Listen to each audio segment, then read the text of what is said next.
Yeah, it was really nice to walk around the neighborhood with my neighbors and think about how climate change is impacting like the immediate area around the neighborhood house, and talk about what we can do as neighbors and as community members to actually affect some change, even if that's just like planting more gardens and learning more about where our food comes from and connecting with each other about what local climate solutions exist.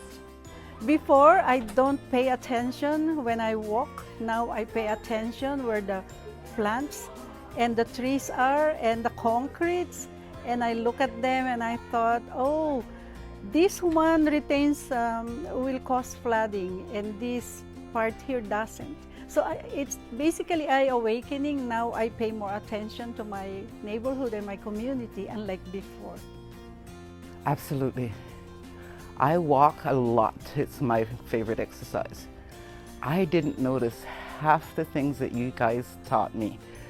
The trees, the canopies, the plants before or after a fence. I mean, these little things makes a difference.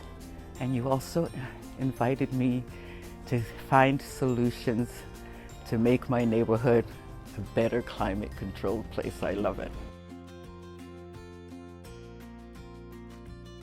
I think my favorite part was just connecting with other neighbors who care about this, who care about climate change in general, and who want to come up with solutions to some of the issues that are causing them some climate anxiety.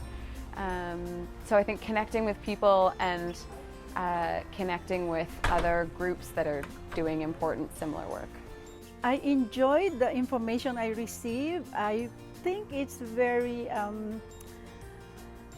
the workshop is a lot of good participation, a lot of input, a lot of learning that I had. It's very engaging, a very interactive workshop because everybody loves to participate, and that is encouraging. It's the socializing. So weird as it sound, I came to learn about climate control, but the diversity of the people that came at my table, we have a Spanish, we have a Russian, we have a French, I'm English. So we had different experiences, but the common goal. And that was the best thing, was to connect with like minds.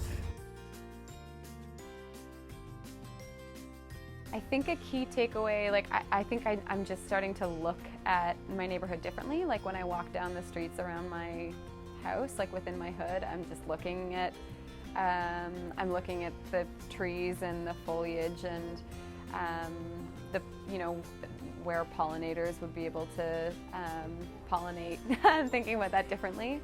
Yeah, I think that's my biggest takeaway, is just starting to see my neighborhood in a different light and where I can actually affect change. One key takeaway is that with the knowledge I gain, I already actually started practicing, like me and my husband would normally take the car to do our groceries.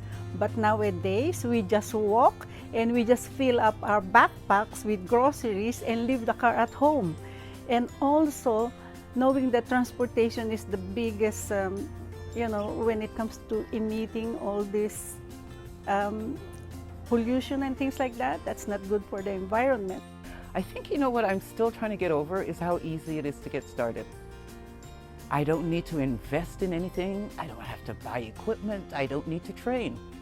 I can get a pot and plant a plant. I can water a tree in front of somebody's house on the street. Very easy. That's my takeaway. I'm gonna plant wildflowers on my balcony for the pollinators. And I'm going to, next week I'm running a microgreen workshop, so we're gonna learn how to grow microgreens, to think about food security and how we can connect with growing our own food. Oh, this one here is very interesting. My group has this plan of community gardens, and I love conducting workshops, especially for seniors. I like them to go out and have fun, and so I really look forward to this project that we have regarding community social gardens, where I can conduct workshops and where we can learn to dance with the seniors. Oh, I've already started. I'm doing what you guys taught me to do. I'm educating. I'm talking to people. I am giving them solutions. I already did this for my grandbabies. They have reusable straws, even foldable ones. They shrink, so we don't do, because they like fast food, so we don't use plastic straws. We've gotten rid of plastics and recycling, and we do crafts with recycling stuff. So it's about the education. That to me I think is the biggest, because what you've shared with us is something that needs to keep on going.